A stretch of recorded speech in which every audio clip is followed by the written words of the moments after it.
sigue planteando a nosotros la interrogante de qué es lo que encubre Rangel Gómez, a quién protege Rangel Gómez. ¿Es que acaso en el derecho criminal o el derecho penal esto no podría interpretarse, repito, como un encubrimiento, una complicidad con un acto criminal?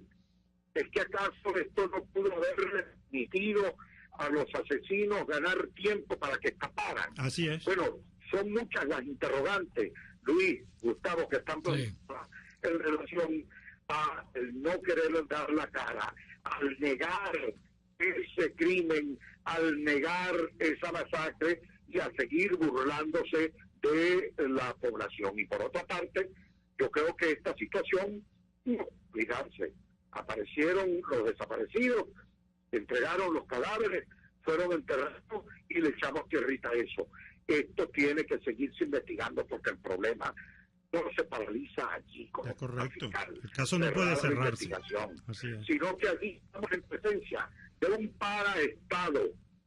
Allí no está, si queremos poner un ejemplo, lo más cercano a un estado fallido es lo que ocurre en esas minas al que comeremos, porque allí hay ausencia total de las instituciones del Estado y es peor aún, hay un punto de quiebre en la credibilidad de las instituciones, porque los vecinos finalmente, cuando se planteó que el CICPC y el SEBIN establecidos allí en esa población fueran los que fueran a investigar, la gente se enardeció y visitó una comisión de Caracas porque no permitía que esos fueran los investigadores, porque los acusan de ellos de cómplices de estar involucrados. Así es.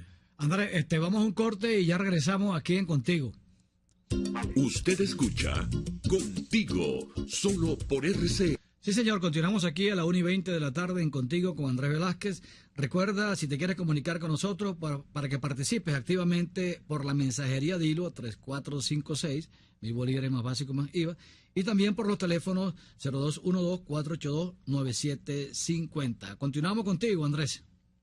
Bueno, el otro tema que quiero tocar hoy, creo es un tema para toda la población nacional, tiene que ver con el reclamo que estamos haciendo al gobierno venezolano en relación a la poca claridad con la que le está hablando al país en materia de energía eléctrica. El gobierno, después de ver con mayor frecuencia cómo se va la luz en nuestras casas, uno termina señalando que se trata definitivamente de un racionamiento eléctrico no oficializado. Es decir, hay cortes programados bajo cuerda. Yo señalaría y mismo que eso es así. Y el gobierno no termina de informar con claridad de que efectivamente frente a un racionamiento eléctrico, porque sigue tratando de esconder, de no admitir la crisis que también nos alcanzó en cuanto a la generación eléctrica en el país. El gobierno con y con declaraciones sigue afirmando que es el fenómeno del niño, el fenómeno climático conocido como el Niño, el responsable de la deficiencia eléctrica que está arrastrando el país en este momento, debido a la prolongada sequía, bueno, y todo lo que conocemos. Pero yo señalo responsablemente, afirmo que no es el Niño, que es la corrupción, que es el gobierno corrupto el que secó a Guri, el que se bebió, el que se trató a Guri, fue la corrupción.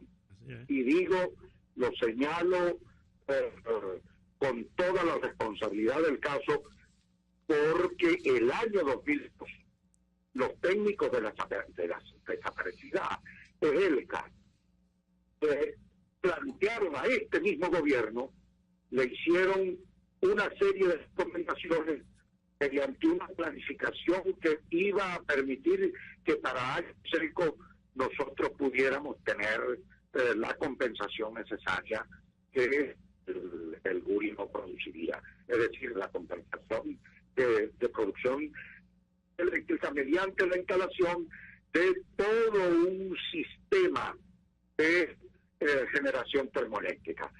Y el año 2009 y 2010, ustedes saben que fue la última crisis eléctrica. Correcto. Bueno, aquí se anunció en el orden de 60.000 millones de dólares, 50.000 millones que iban a estar destinados para la instalación y compra de termoeléctricas y adicionalmente unos 20.000 millones de dólares que iban a estar dedicados a la modernización, reparación y el mantenimiento también en la represa del Guri, hoy de nombre Represa Simón Bolívar. Pues nada de eso se hizo. Sí. Se robaron los reales, se robaron los dólares. Y esto es lo que nos tiene hoy aquí en medio de esta grave situación de falta de energía eléctrica. Y por otro lado, bueno, vimos cómo a lo largo y ancho del país todo lo que tiene que ver con la instalación de todas estas termoeléctricas, bueno, terminaron no haciéndola. Planteamiento permanece en un eterno mantenimiento o una eterna reparación que uno nunca sabe cuándo va a terminar eso. Entonces, un barril sin fondo de tragar dólares que esto está haciendo rico a varios y contratistas y accionistas de este gobierno corrupto. Planta Centro, la Pedro Camejo por allá de Falcón, la Zulia número 2 tampoco la terminaron, la Planta Sucre tampoco la terminaron, en José. Exacto, ninguna la han terminado.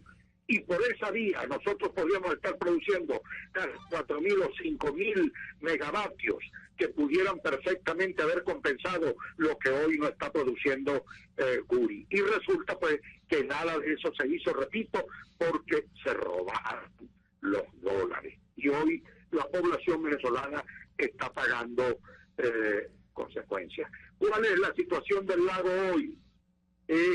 Y así lo informamos para toda la población venezolana. El lago mantiene una cota de 224.75 224 centímetros sobre el nivel del mar. Bueno, 244 es la cota de operativa de seguridad.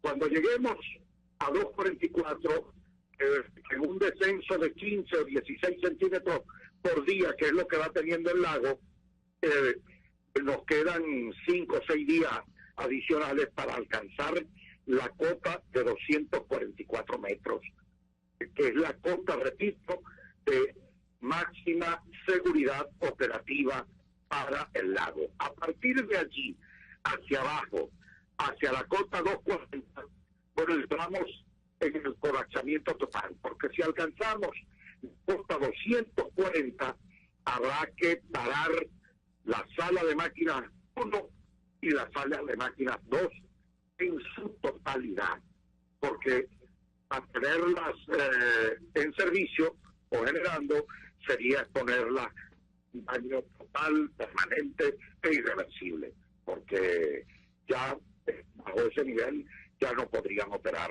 estas máquinas.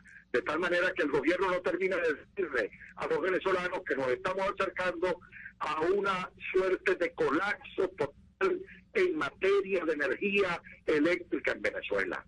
No lo dice. Viendo así como el Banco Central, los índices del costo de la vida, así como esconden el descenso económico, así como esconden la falta de medicina, la falta de alimentos, así como esconden todo eso y lo niegan y echan culpa a otros, bueno, así están escondiendo la realidad de lo que pasa en relación al tema eléctrico nacional. Y esto nosotros, como un programa de información, como un programa de análisis político, como un programa de propuesta, nosotros tenemos el deber, la obligación de informarle a toda la población del país que estamos en la antesala de lo que podría ser un grave colapso eléctrico nacional. Y lo que le reclamamos al gobierno es que hable claro. No pueden ir para adelante y para atrás. Según apareció el ministro diciendo, bueno, la situación estaba delicada, y de repente nos vimos otra declaración diciendo que, bueno, que los saboteadores eléctricos y tal, y que no había ningún problema, que todavía no habíamos aceptado no estábamos por debajo del mínimo del año 2010, y resulta que sí estamos por debajo del mínimo del año 2010. Nunca antes habíamos tenido la expectativa de entrar en un colapso eléctrico en un mes de abril. Nunca antes. Y eso es lo que confirma, o mejor dicho, desmiente el ministro eléctrico en relación al tema de las cotas de niveles mínimos que no hemos alcanzado todavía. Sí. Entonces, destruyeron Edelca, crearon el Ministerio Eléctrico, crearon un Estado Mayor Eléctrico, invirtieron $60,000 millones según ellos, y el resultado ha sido el caos total. De manera pues que y no solamente es la situación que hoy estamos confrontando. Y no solamente eso, Andrés, que es gravísimo, sino la burla permanente al pueblo venezolano de la oficialidad del PSV. Hace poco, Delcy Rodríguez, nada menos que la canciller, se fue a la mezquita general de Caracas a rezar para que lloviera. No sé si te acuerdas de esa anécdota. Sí. Ajá, pero fíjate tú la burla. O sea, a rezar a una mezquita para que llueva, para hacerle creer a la gente que por la lluvia, por el agua, es que se genera electricidad cuando estamos en un país petrolero, con unas reservas internacionales probadas de gas natural extraordinarias que nunca fueron bien aprovechadas.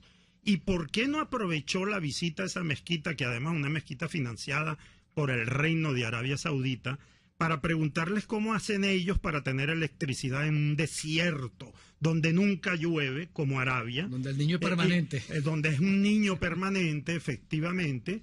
Y porque los árabes le hubiesen dicho, bueno, nosotros aparte de rezar no necesitamos agua, porque sí sabemos aprovechar el gas natural, y tenemos a Dubái, tenemos a los Emiratos Árabes y tenemos a todo ese pedregal, porque eso es un desierto, ¿verdad? Donde nunca llueve prácticamente, pero sí tienen energía eléctrica. Que dejen de burlarse del pueblo venezolano. Andrés, ese colapso del cual tú estabas comentando, de parar la sala de máquinas 1 y 2, ¿qué es lo que va a originar? ¿Falta de luz, de agua? ¿Y en qué porcentaje en el país va a suceder eso, más o menos? Bueno, fíjate tú, Trincado acaba de dar en el clavo con una cosa con la cual no hubiésemos tenido. Si esta gente de verdad se ocupara de gobernar y de atender los más graves problemas que la población tiene. Por ejemplo, no deberíamos tener problemas para operar máquinas de estas termoeléctricas. Las turboeléctricas, exacto. No, ningún problema para eso, para las termoeléctricas. Si se hubiera instalado, porque bueno, somos país petrolero y tenemos gas. Y son empresas tantas que se mueven con gas y con fuel oil, y con gasoil, cosas de estas. Entonces, en un país petrolero no deberíamos tener problemas de ese tipo. Y debimos haber montado la compensación necesaria para que en tiempos de sequía el lago Guri descendiera más allá de los niveles normales de descenso que tiene cada año. Para tiempos como nosotros tuviéramos la producción termoeléctrica no suficiente para compensar eso. Pero eso no ha sido nunca la prioridad. ¿Y qué pasa si tenemos que parar toda la producción del Bajo Caraní? El Bajo Caraní produce en su totalidad son unas 15.000 en su totalidad de gigavatios que se producen aquí. Porque la cosa, y Venezuela consume en el orden de 18.000 megavatios a nivel nacional, en condiciones normales. 18.000 megavatios, de los cuales Caroní, repito, produce 15.000 megavatios. 10.000 megavatios produce Guri, de un lado, el complejo Simón Bolívar, Guri. Y luego está Caroachi, más aguas abajo, que produce 2.160 megavatios. Y luego está Macagua 1 y 2, que produce unos 2.170 megavatios. Lo cierto es que anda la producción de el Bajo Caroní. Estamos hablando alrededor de unos 15.000 megavatios más o menos.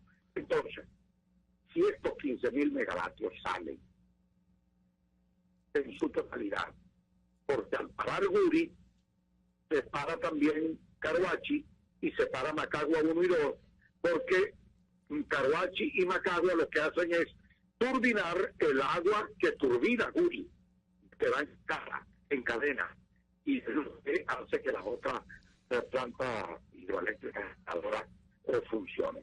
Entonces separaría todo eso. Ok, Andrés, mira, Andrés, tenemos que ir a un corte y vamos a arreglar un problemita técnico que a veces se oye entrecortado y continuamos en la próxima parte. Pluralidad, libertad y respeto. Continuamos aquí a la 1:36 de la tarde en Contigo con Andrés Velázquez. Vamos a leer, Andrés, unos mensajitos y tenemos unas llamadas para la participación activa de la gente. Vale. Bueno, vamos a la mensajería Dilo. Dice, buenas tardes, por favor leerlo. Don Luis, Simón Wexal es ciudadano hebreo que hizo justicia contra genocida nazi, etcétera. Buenas tardes, hace falta la voz, criterio y comentario siempre pertinente de nuestra amiga Yané. Saludos, Yané. Efectivamente, te estamos enviando el equipo de aquí de RCR junto con Andrés Velázquez. Muchos saludos. Feliz tarde y bendiciones a todos. Señores diputados, envíen una comisión a mirar y tomar medidas con el estado de sequía y da vergüenza, pena y dolor ajeno. Andrés, muchas felicitaciones por tu lucha por el país, por Venezuela y por supuesto allá en el estado de Bolívar. También Felipe Figueredo dice que a Policaracas no han pagado aumento decretado ni la quincena. Hay mucho malestar. Auxilio pide la gente. Bueno, tenemos una llamada, Kenger. Bueno, vamos con la primera llamada. Buenas tardes, ¿con quién hablamos y de dónde llama? Estamos aquí en Contigo con Andrés Velázquez. ¿Aló? Buenas tardes, su nombre y dónde llama, por favor. Muy buenas tardes, muchas felicitaciones por su programa. Andrés Velázquez, luchador, pero es verdad, nosotros te tenemos un gran aprecio. Que Dios le dé y le bendiga en salud a todos. Su nombre y dónde llama, por favor, gracias. María Gutiérrez, aquí del estado de Vargas. Cuéntanos, señora María. Bueno, y lo que iba a decir, y quiero que me aclaren la duda. Ya sabemos la decisión de Nicolás Maduro, pues, que dijo anoche que no iba a acatar ninguna decisión que viniera de la Asamblea Nacional. Entonces, ¿qué va a hacer la mesa de la unidad? Porque es verdad, se puede, la Asamblea Nacional está en su pleno derecho, legítimo, otorgado por la inmensa mayoría que votamos por esta nueva Asamblea. Pero ¿qué pasa si se siguen trancando esas decisiones? ¿Cuál es lo que va a hacer la mesa de la unidad para enfrentar eso? Porque cuando entre en Gaceta Oficial, por supuesto las autoridades deben de acatar eso. Pero ¿qué pasa si los presos siguen presos y uno también preso porque la AMPA está engordada? Por Dios, hagan algo, esto no se aguanta, Dios mío. La delincuencia nos está acabando a los hijos, a los padres, nos salimos a las colas desde la noche anterior. Imagínense, y a veces tenemos que dejar a los niños solos en la casa, es un peligro. Hagan algo, por favor. Y otra cosa, por último, las motos, por favor, deberían de hacer algo para las motos en la calle, que no le importa las aceras. Mira, en la hora de pico, cuando vienen saliendo los niños de la escuela, pues las motos cruzándose las aceras por donde van los niños. Eso, por favor, hagan una ley. Mire, estamos desamparados y necesitamos el apoyo de la mesa de la unidad. No nos dejen solos, vayan a los barrios, hablen con la gente, por favor, no nos dejen solos, que estamos cada día más en desesperación. Muchas gracias, que Dios nos bendiga a todos. Gracias, señora María. Vamos con otra llamada. Buenas tardes, ¿con quién hablamos y de dónde llama, por favor? Buenas tardes, ¿cómo están ustedes? La señora Alegría. ¿Cómo está, señora Alegría? Buenas tardes. Muy bien, saludos al diputado Andrés Velázquez. Bueno, con gusto. Cuéntame. Bueno, yo le voy a decir algo.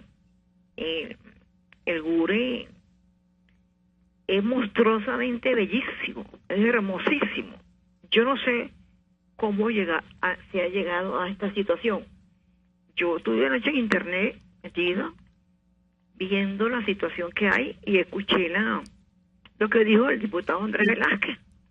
Mientras mata Domingo, no sé cómo es la cuestión, él dice que en Semana Santa aprovecharon los días de asueto y que arreglaron una casa, no sé qué cosa, y que ahora como que hay más fluidez de agua, no sé cómo es la cuestión.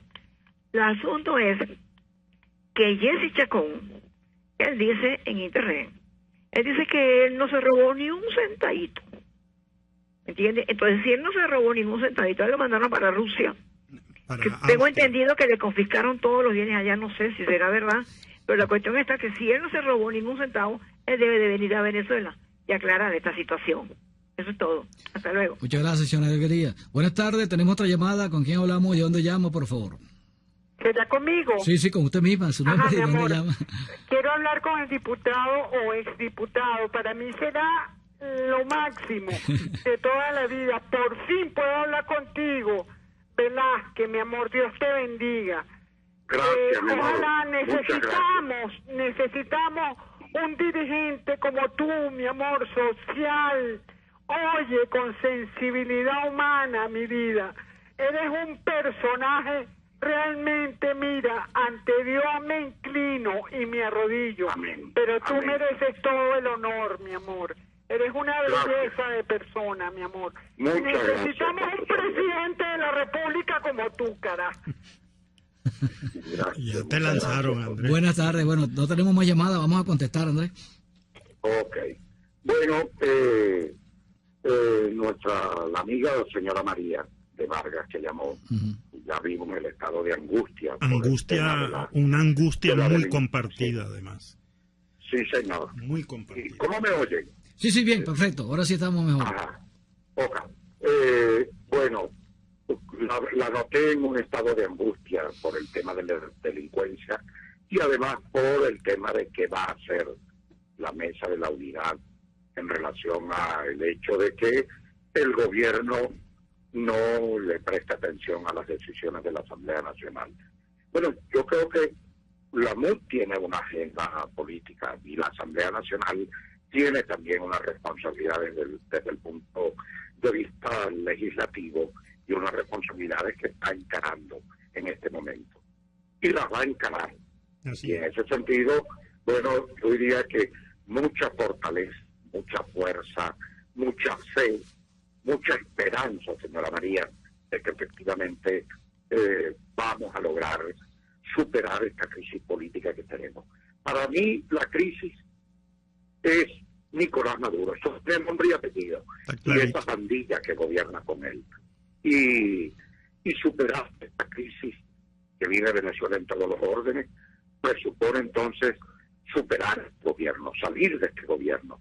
Y por eso la propuesta, esa hoja de ruta de una salida constitucional, pacífica, electoral, democrática, como la estamos planteando y lo que ha asumido la mesa, a la enmienda, a la solicitud de revocatorio igualmente que se ha venido haciendo y que tiene parado el Consejo Nacional Electoral, pero en manos allí en víspera la Asamblea Nacional tiene el planteamiento de la enmienda constitucional, que efectivamente será un dispositivo interesantísimo para ver cómo superamos esta situación. Y en torno a la situación, pues decía la señora Iris, con relación a la situación eléctrica, bueno, señora Iris, es que está alerta, de verdad, porque como tú bien decías, Gustavo, sacar de servicio el Bajo Caroní presupone que el gobierno tiene definitivamente que admitir que vamos a un razonamiento definitivo y debe establecer, hablarle claro a la gente, para que incluso la gente pueda tomar medidas, resguardar sus mapas electrónicos, o su línea blanca, sus enseres eléctricos, bueno, y saber cómo va a ser la cuestión de corte y ver qué previsiones se pueden tomar en hospitales, en áreas sensibles donde la luz no se puede ir.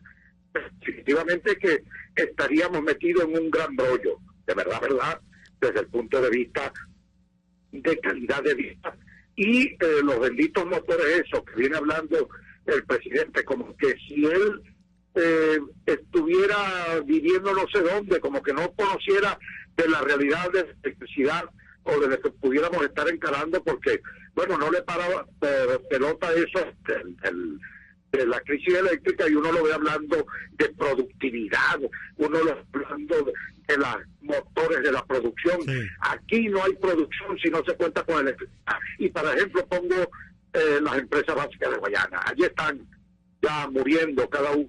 Sidor totalmente parada, y las otras van por esa misma vía, porque, por ejemplo, para producir aluminio, una de las materias primas que se requiere es precisamente la electricidad. ¿Y cómo van a producir si no tenemos la energía?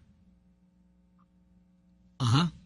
Se cayó la llamada. ¿Aló? Ajá, sí, no, se escucha. Continúa. Sí. Bueno, no, a nuestra amiga que llamó de último grado, esta solidaridad que nos expresaba en relación a su confianza, el trabajo que estamos haciendo. Aquí estamos, dando la cara y, por supuesto, asumiendo la responsabilidad que tenemos que asumir como redes sociales, que lo hemos venido haciendo a lo largo de estos 17 años de este mal gobierno de este rey. Vamos a aprovechar, Andrés, para un servicio público aquí urgente para mi papá con Parkinson crítico. Necesita Cinemet 25 por 250 miligramos, Parmital 0.25 miligramos, Potasco 50 miligramos. Llamar a la señora Yerbeli. Bueno, pueden llamar aquí también a la emisora y nosotros con gusto nos podremos comunicar. También soy discapacitado, un llamado a la policía. No soportamos, no podemos comprar aquí en Central de San Martín, mucha violencia creada por un grupo de colectivos. Andrés, cuídese mucho, usted, Américo, y toda la gente que está luchando por la democracia aquí en Venezuela, dice la señora Ángeles Guardianes, contamos con ustedes. Ahora, yo quería introducir un temita para, ya aunque sea en la parte final del programa, y que lo podamos abordar la semana que viene también, si el tiempo nos falta. Luis, Gustavo, he visto que se está haciendo ruido, no sé si se trata de globos de ensayo, con qué propósito se está planteando, por parte de algunas organizaciones políticas que constituyen eso que llaman el polo patriótico, y que, bueno, también desde la mesa de la unidad hay algunas organizaciones que han hablado como en sintonía también con una situación que a mí me parece grave y delicada, que es la suspensión o posposición de los procesos electorales de gobernadores de estado. Precisamente, Andrés, ese es un tema que queremos tocar contigo.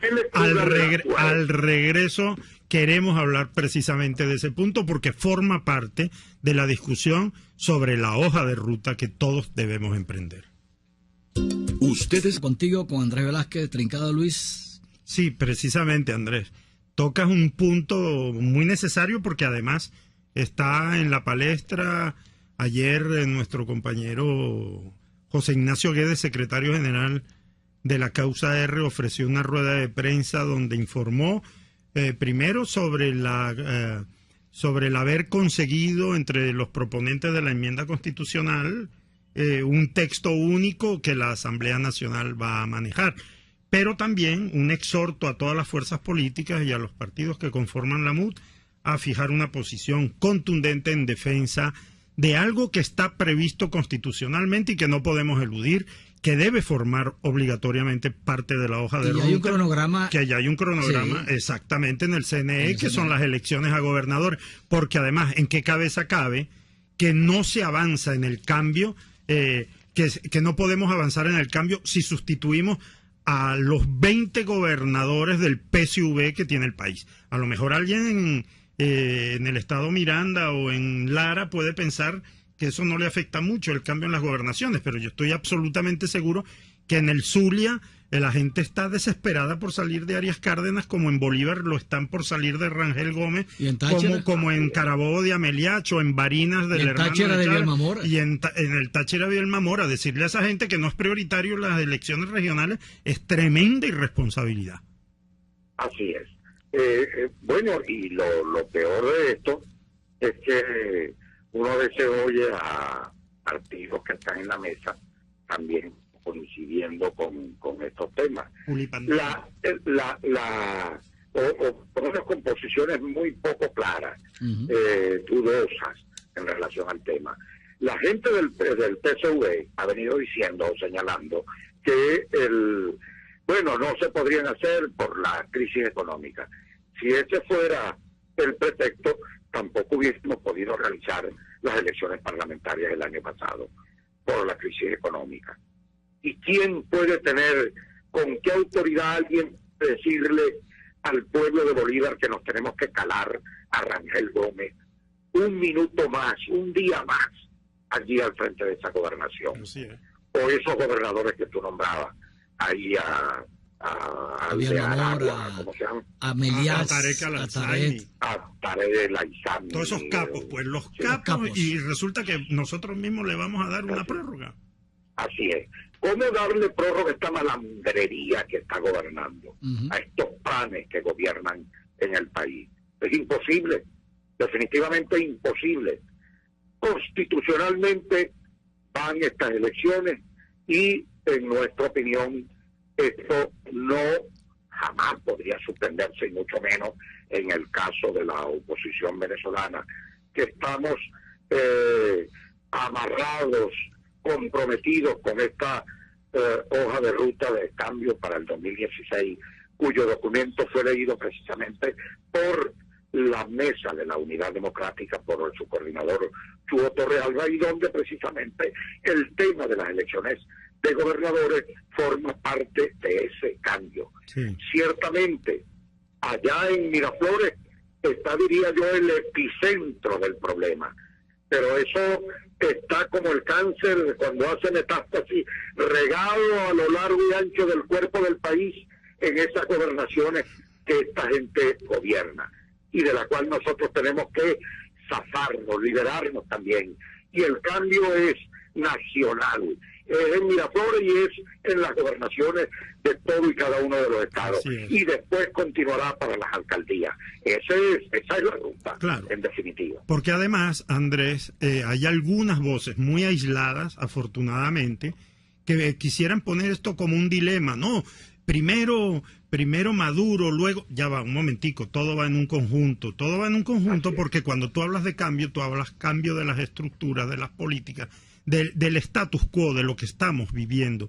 Y obviamente no es contradictorio, al contrario, se refuerza una debilidad, un debilitamiento de Nicolás Maduro si le quitas el poder sobre determinadas regiones que en este momento controlan sus secuaces. Andrés, tenemos un minuto para concluir el programa, la reflexión final.